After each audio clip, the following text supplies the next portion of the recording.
Contemplar l'Evangeli d'avui. Dia litúrgic. Diumenge 21 de durant l'any. Text de l'Evangeli segons Sant Joan. En aquell temps, havent-ho sentit, molts dels seus deixebles digueren: «És dur aquest llenguatge. Qui el pot escoltar?» Però sabent Jesús en el seu interior que murmuraven sobre això els seus deixebles, els digué: «Això us escandalitza? Doncs, si veiéssiu el Fill de l'Home pujar on era abans. L'esperit és el qui vivifica, la carn no serveix de res. Les paraules que us he dit són esperit i vida. Però hi ha alguns entre vosaltres que no creuen». Perquè sabia Jesús des del començament qui eren els qui no creien i qui l'havia de trair.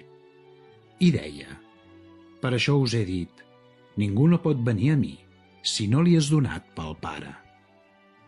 Des d'això, molts dels seus deixebles tornaren enrere i ja no caminaven amb ell. Digué doncs Jesús als 12: «És que també vosaltres voleu anar-vos-en?» Li respongué Simó Pere: «Senyor, a qui anirem? Tu tens paraules de vida eterna, i nosaltres hem cregut i hem sabut que tu ets el Sant de Déu».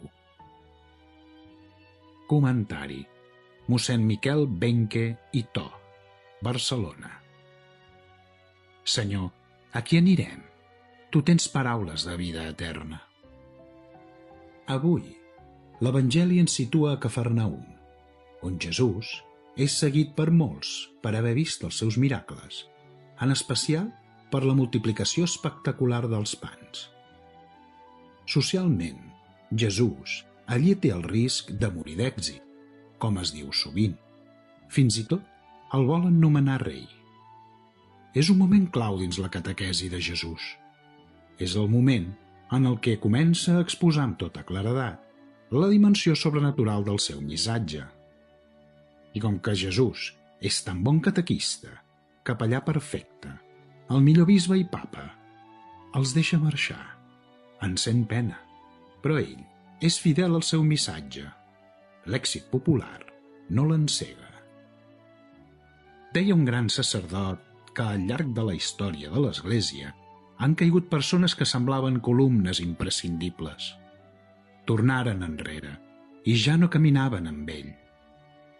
Tu i jo podem caure, passar, marxar, criticar, anar a la nostra. Amb humilitat i confiança, diguem-li al bon Jesús que volem ser-li fidels avui, demà i tots els dies. Que ens faci veure el poc sentit evangeli de discutir els ensenyaments de Déu o de l'Església pel fet que no els entenc. Senyor, a qui anirem? Demanem més sentit sobrenatural. Només en Jesús i dins la seva Església trobem la paraula de vida eterna. Tu tens paraules de vida eterna. Com Pere, nosaltres sabem que Jesús ens parla amb llenguatge sobrenatural, llenguatge que cal sintonitzar correctament per entrar en el seu sentit ple.